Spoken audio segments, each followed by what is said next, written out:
Saludos, mi nombre es José Daniel Sención y el día de hoy vamos a hablar acerca del proceso de descubrimiento, conquista y colonización española en el Istmo de Panamá como parte de la asignación de la asignatura Historia de Panamá.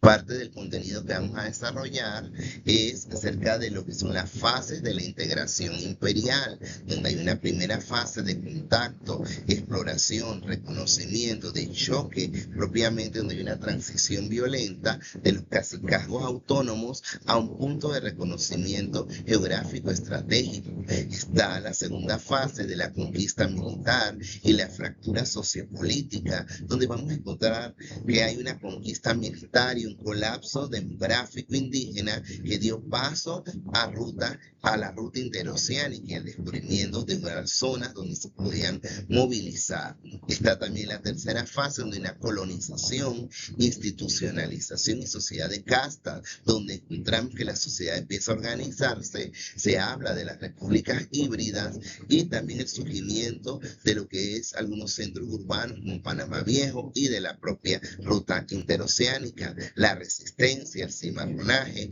entre otras cosas al final que vamos a conversar sobre algunas conclusiones. Entonces es importante saber, como parte introductoria, que el proceso de inserción del Istmo de Panamá en el universo político económico de la monarquía hispánica constituye un fenómeno de gran importancia global. Este periodo no es solamente una simple transición geográfica, sino que fue todo un sinnúmero de transformaciones traumáticas donde los originarios tuvieron que encontrarse con el foráneo, tuvo que haber alguna organización, en algún momento tuvo también resistencia y posteriormente los procesos en los cuales pues se da la ruptura de lo que son los pueblos que estaban originariamente. Entonces, el periodo comprendido entre 1501 a 1590, el Istmo experimentó una transformación significativa donde pasó de ser una periferia de los confines del mundo a ser reconocido como una importante zona de tránsito. Se vio un notable desarrollo en la infraestructura, el papel de la comunicación y del servicio, y es todo lo que es este periodo nos ayuda a comprender lo que hoy somos y de cómo está constituida nuestra población. También podemos mencionar las infraestructuras vitales como el Camino Real, el urbanismo de Panamá Viejo, así como la presidencia agencia de los pueblos originarios y de las comunidades originarias pues africanas, cimarronas, que constituyeron una resistencia. El urbanismo, la economía política, la organización de sociedades, todo hacen de este periodo un proceso importante. Entonces, antes de iniciar, propiamente tenemos que definir lo que te habla del paradigma del transitismo. Esto es definitivamente cumple una función histórica del Istmo como una zona de paso, pero no solamente una zona de paso, sino que a diferencia de otras colonias donde más su economía giraba, algunos otros tipos de ventas, de productos agrícolas, nuestra propia estructura fue llevada a lo que es sectores de servicio y transporte, creando dependencias estructurales del comercio pues, exterior. Se habla también del descubrimiento al encuentro asimétrico, ya que hablar de descubrimiento, ya que hablar, pues propiamente ya existía un pueblo aquí. Entonces, muchos de estos términos a veces pues tienen ciertas connotaciones, una carga eurocéntrica que muchos han puesto que puede hacer invisibles a sociedades originarias milenarias que estaban desde antes en nuestro istmo. Entonces, se habla también de los conceptos de invasión y encuentro, entendiendo que esa conquista no fue un evento puntual, sino que fue un proceso prolongado de resistencia, adaptación, creatividad, donde surgía un conflicto. Entonces, en esta primera fase, donde vamos a ver el contacto, exploración y reconocimiento, donde inicia todo con un carácter mercantil, comenzado con Rodrigo de Bastidas en 1501, donde va a recorrer las costas de Darién, seguido posteriormente por Cristóbal Colón en 1502, cuyas crónicas hablan acerca de la riqueza, no solamente de Darién, sino de otras regiones de la República. En ese tiempo, pues, el Istmo hito fundamental de este periodo fue la fundación de Santa María la Antigua en 1510, el primer asentamiento permanente en tierra firme. Posteriormente sabemos que surgen figuras como Núñez de Balboa, que implementa ese sistema de alianza con los cacicazgos, a lo que llamamos también que hubo ese encuentro propiamente y que permitió que hubiera algún tipo pues, de alianza o de estrategia donde fueron vitales para el descubrimiento posteriormente del Mar del Sur en 1513. Sabemos que este hecho posicionó al istmo como una estructura importante en la geopolítica mundial y sabemos que le dio esa connotación dentro de la parte del comercio marítimo. Durante esta fase 2, llamada una fase de conquista militar y ruptura, fractura sociopolítica de 1513 a 1530, con la llegada de Pedro de Arias Dávila en 1514, supuso el fin de esa política de alianza y empezó un sistema violento donde el trabajo forzado, la extracción de tributos y esa entrada hacia nuestras poblaciones indígenas, sumado a la presencia de enfermedades no propias del istmo, viruela, gripe, sarampión, diezmó a parte de esta población nativa. Parte de los eventos importantes de esta segunda fase es la fundación de la ciudad de Panamá en 1519 en la costa del Pacífico, que consolidó la expansión hacia el sur y estableció ese sistema importante de ferias, como las ferias de Portobelo y en nombre de Dios, que tuvieron una importancia para el comercio de ese tipo.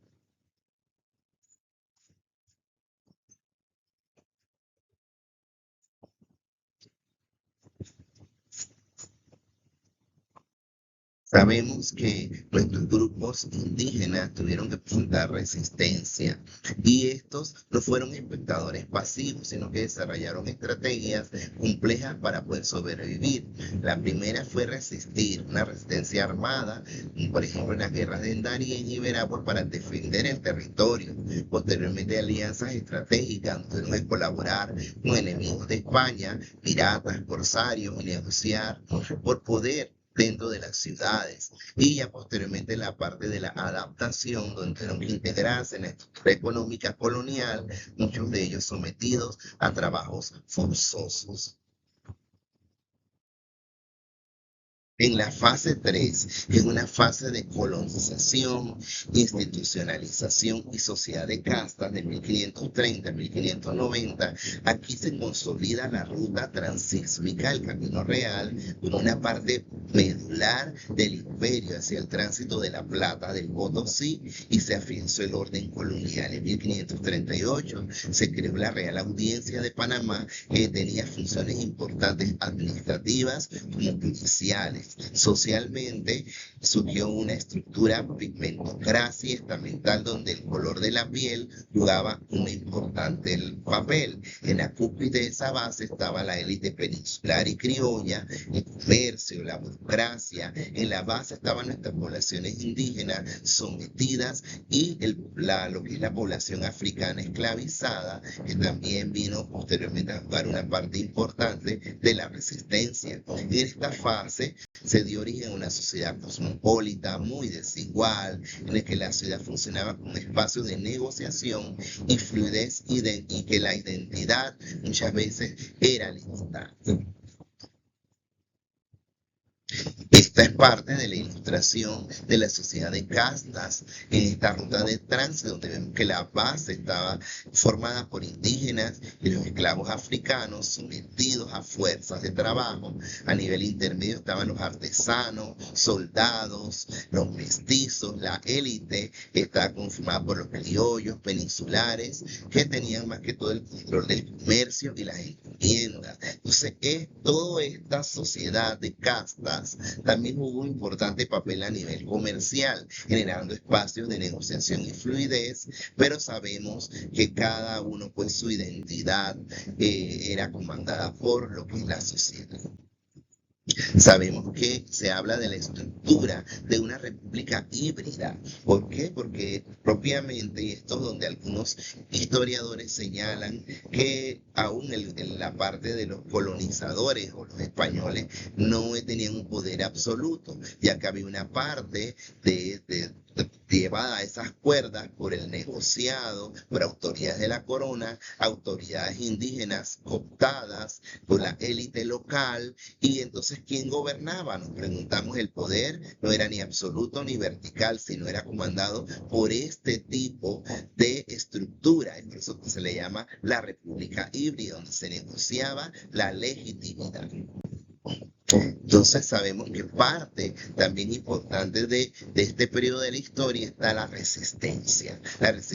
o cimarronaje, donde la creciente población esclavizada llevó a la formación de comunidades rebeldes, algunos palenques, donde allí ellos hacían resistencia, huían a lugares pues, de muy difícil acceso, a veces utilizaban esos paisajes despoblados como refugio, también habían alianzas militares con muchas veces los que eran enemigos de los colonizadores, como los piratas ingleses y franceses, que contribuían a desestabilizar a los colonizadores. El legado, la creación de espacios de libertad, estructuras de poder alternativas fuera del alcance de la colonia. Entonces, una parte fundamental de este periodo de la historia también es el desarrollo urbano, la infraestructura y el medio ambiente. Después sabemos que Panamá Viejo en 1519 fue una importante vía para lo que era el comercio con Sudamérica, la vía interoceánica, desde la conquista de una ruta se materializó en el Camino Real, donde se unía Panamá con Nombre de Dios, Portobelo, y esta infraestructura fue un soporte vital para el flujo de riquezas hacia la metrópoli también, pero todo tuvo un impacto ambiental, ya que había degradación hídrica por el colapso de los recursos de agua dulce en Panamá, y esto debido a la gran presión que había a nivel de las urbes, la deforestación, ya que para poder llegar había que quitar parte de lo que en la naturaleza era una barrera natural, y la minería, ya que la extracción de oro en Darién es consecuencia que tuvo en el paisaje natural, sobre todo a nivel pues, poblacional. Esto fue un factor importante en lo que es el impacto ambiental y el colapso. Podemos ver que parte del urbanismo en la fundación de Panamá la Vieja tenía tanto una parte de lo que es involucrar una función de negocios administrativo, una parte del trazado donde era influenciada por las normas reales y de los conventos, y la evidencia arqueológica donde la ciudad pues se supuso asentamientos indígenas previos, demostrando que tuvo una continuidad en su ocupación. Entonces, cuando observamos algunos puntos de vista de lo que son historiadores como Mene García, encontramos fortalezas o aportes importantes y algunas limitaciones. Por ejemplo, ellos hablan del análisis profundo de la historia social y de la hecatombe indígena. Mi espada ya sabe por las enfermedades, por el trabajo forzado, por todo este sistema, pero había la limitación que el enfoque era predominante en la dinámica fronteriza, no había tanto énfasis en la zona urbana. Cañizales y Esguerra proponen el modelo de las repúblicas urbanas híbridas y del poder negociado. Sin embargo, su enfoque también es urbano y a veces no se habla tanto de las comunidades periféricas y rurales. Es Schwagler, que documenta la resistencia de los cimarrones y el uso del paisaje como refugio, y que esto es importante en nuestra historia, pero que está limitada debido a que la perspectiva muchas veces se traslada a un plano secundario. Ward, en 1989, habla de la marginación historiográfica de Panamá en los estudios latinoamericanos, donde a veces pues no se nos mencionaba, pero esto fue limitado también por accesos arqueológicos en ese momento. Rincón y Guillermo, que hablan de la reconstrucción robusta del trazado de Panamá Viejo mediante la arqueología, pero a la debilidad que sabemos que la interpretación sociopolítica era limitada solo al enfoque en la cultura material,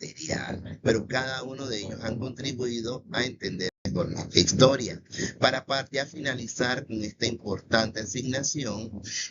pues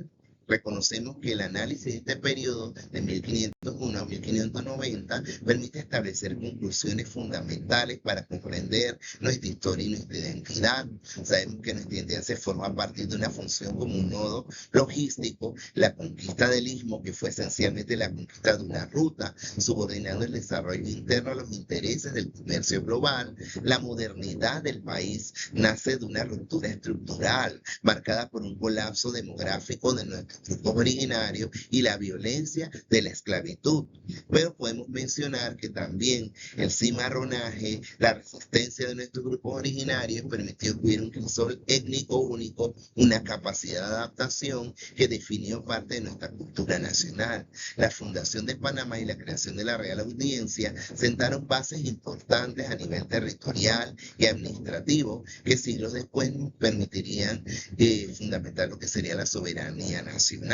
y permitieron que se consolidaran también espacios que pudieran servir para focos de negociación, también para establecimiento de sociedades y también a la posterior urbanización. Agradecido, y aquí está parte de la bibliografía consultada.